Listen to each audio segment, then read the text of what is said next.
T20 में ODI का बदला, 4 का चमत्कार और न्यूजीलैंड की हो गई बुरी हार। जी हां, आपने बिल्कुल सही सुना। पहले T20 मुकाबले में टीम इंडिया ने जिस तरीके से परफॉर्मेंस किया, उसको देख करके न्यूजीलैंड की टीम भी दंग रह गई। उनको ये समझ ही नहीं आ रहा था कि आखिरकार अभी तो हमने वनडे सीरीज में इस टीम को 2-1 से हराया था। अचानक से ऐसा क्या हो गया कि हम हारने लगे? तो पता चलता है कि ये टीम ही अलग है। और न्यूजीलैंड के खिलाफ जो T20 टीम खेल रही थी, वो एक ऐसी टीम है जो जीतना जानती है और सामने कोई भी टीम हो, उसको ध्वस्त करना जानती है। ऐसे में पहले T20 मुकाबले के अंदर में भारतीय टीम ने नेस्तनाबूद कर दिया न्यूजीलैंड की पूरी टीम को। जिस तरीके से टीम इंडिया ने बल्लेबाजी किया टॉस हारने के बाद, और जो दृढ़ निश्चय दिखाया और जो खेलने का तरीका दिखाया, पहली ही पारी में न्यूजीलैंड के हार की जो है वो कहानी भारतीय टीम ने लिख दी थी। लेकिन रही सही कसर जो थोड़े बहुत संघर्षों की थी, वो दूसरी पारी में कंप्लीट होती नजर आई। ऐसे में ये बात नहीं भूलना चाहिए कि T20 में जो शुरुआत हुई है, वो ओडीआई के बदले की शुरुआत हुई है। ओडीआई में 2-1 से सीरीज हारने के बाद अब भारतीय टीम की कोशिश है कि T20 सीरीज के अंदर में टीम इंडिया न्यूजीलैंड को धूल ऐसी चटाए, जिससे उनके मन में डर भी हो और वर्ल्ड कप में जाने से पहले भारतीय टीम का अच्छा खासा अभ्यास भी हो जाए। लेकिन ये संभव नहीं था अगर 4 खिलाड़ियों का चमत्कार नहीं होता। जी हां, आपने बिल्कुल सही सुना। 4 का चमत्कार जो हम कह रहे हैं, 4 ऐसे नाम जिनकी अगर गेंदें ना आती, जिनकी बल्लेबाजी ना होती, तो शायद भारतीय टीम के लिए ये मुकाबला जीतना मुश्किल ही नहीं, नामुमकिन सा होता नजर आता। दरअसल टॉस हारने के बाद जब भारतीय टीम को बल्लेबाजी के लिए आमंत्रित किया गया, तो ओपनिंग करने गए संजू सैमसन और अभिषेक शर्मा। इस टीम में ईशान किशन को भी टीम में रखा गया था। लेकिन अभिषेक शर्मा एक ऐसे खिलाड़ी रहे जिन्होंने शुरुआत से लेकर के अंत तक बल्लेबाजी करने की कोशिश की। शॉट्स लगाते गए, लेकिन उसमें समझदारी भी थी। जिस तरीके से अभिषेक शर्मा ने 35 गेंदों में 5 चौके और 8 छक्के लगाए, गलत नहीं बोल रहा हूं, चौके 5 ही थे, छक्के ही ज्यादा थे उनके। 8 छक्के लगाए, उससे न्यूजीलैंड की गेंदबाजी आक्रमण तहस-नहस हो गई। क्या काइल जेमिसन, क्या मिचेल सेंटनर, क्या ग्लेन फिलिप्स, जो आया वो मार खा करके गया।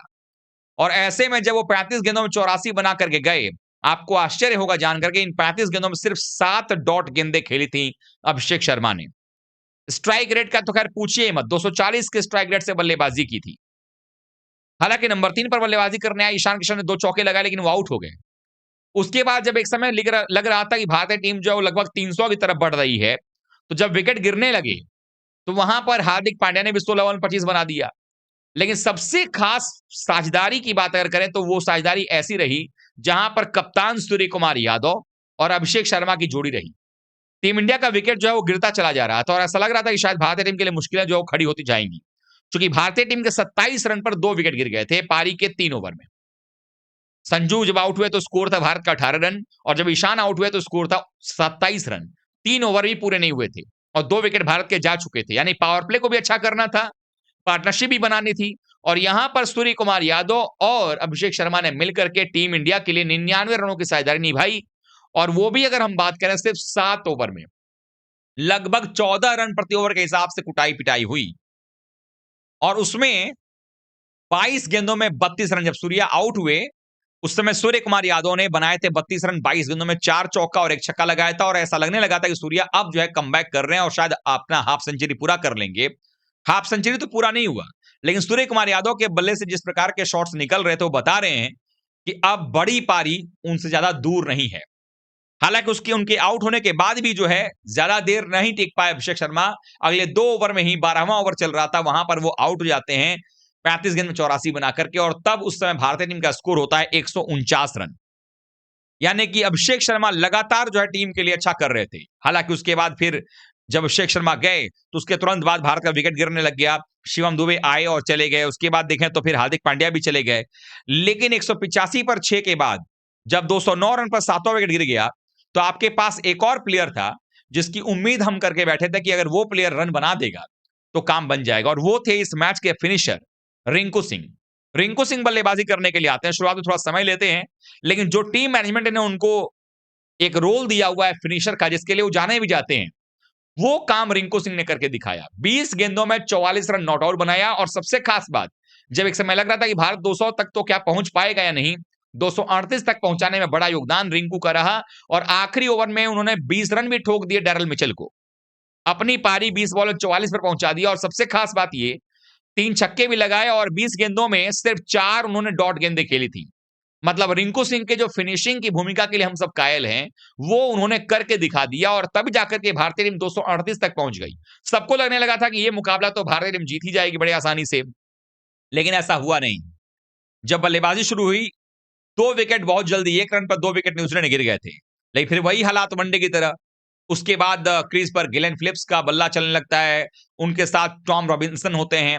उसके बाद जाकर के फिर देखा जाए तो फिर मार्क चैपमैन आ जाते हैं। पार्टनरशिप दोनों बल्लेबाजों के बीच बनते रहती है और काफी तेजी के साथ पार्टनरशिप बिल्ड होती है।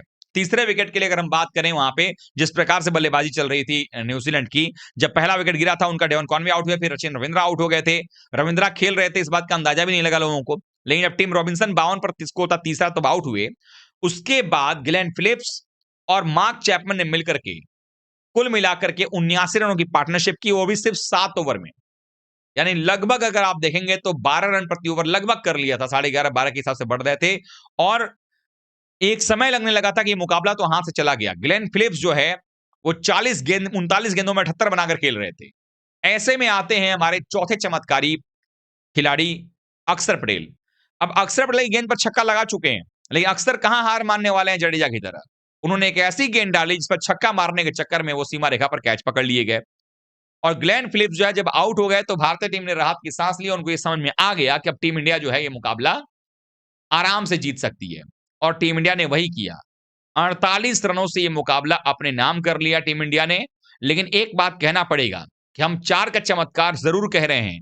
अभिषेक शर्मा, रिंकू सिंह, अक्षर पटेल, सूर्य कुमार यादव की बल्लेबाजी की बात कर रहे हैं, लेकिन सूर्या की कप्तानी की तारीफ करनी बनती है कि जिस टीम के अंदर में बुमराह जैसा गेंदबाज हो, वहां पर बुमराह से शुरुआत ना करा करके पावर प्ले में उन्होंने अर्शदीप सिंह से और हार्दिक पांड्या से शुरुआत करवाया और बुमराह के ओवर्स को मिडिल ओवर्स के लिए और डेथ ओवर्स के लिए रखा, जो एक एक्स्ट्रा एड ऑन प्रेशर बनाता है सामने वाली टीम के ऊपर में। और नतीजा ये हुआ कि भारतीय टीम इस मुकाबले को जीत गई। लेकिन अगर देखा जाए तो पूरे टीम में एक कलेक्टिव एफर्ट देखने को मिला, पूरी टीम ने मिल करके इस मुकाबले में जीत हासिल की और बचे हुए 4 टी20 मुकाबलों के लिए जो गलतियां हैं उसको दुरुस्त किया जाएगा। जैसे मसलन भारतीय टीम की फील्डिंग सही से नहीं नजर आ रही थी, उन सबको भी जो है वो कहीं ना कहीं सही करने का वक्त है। लेकिन सबसे खास बात ये रही कि टीम इंडिया को पहले बल्लेबाजी का न्योता दिया गया था और वहां पर टीम इंडिया ने 238 बना दिया, जिसको कि एक आदत की तरह बनाना पड़ेगा और हर मैच के अंदर में उसी प्रकार की बल्लेबाजी करनी पड़ेगी। और टीम इंडिया का टेम्पलेट जो है बिल्कुल साफ दिख रहा है कि जो भी बल्लेबाज आएगा वो डॉट गेंदें कम खेलेगा, पहली बॉल से ही कुटाई पिटाई करेगा, उसके अलावा कुछ नहीं। अगर आप पहली बॉल से रन नहीं बनाते हैं, अगर आप टुक टुक करेंगे, शायद आपकी टीम में जगह नहीं बनेगी। इसीलिए ये टीम जो है वो काफी मारक क्षमता वाली टीम लग रही है और 8 नंबर तक की बल्लेबाजी रखने की वजह से टीम इंडिया के सभी बल्लेबाजों के पास में एक अथॉरिटी है कि हम रन बनाएंगे और तेजी से रन बनाएंगे, जो कि उनको फायदा पहुंचाता नजर आता है। तो ये जीत को आप कैसे देखते हैं, कमेंट कीजिएगा। वीडियो देखने के लिए बहुत बहुत धन्यवाद।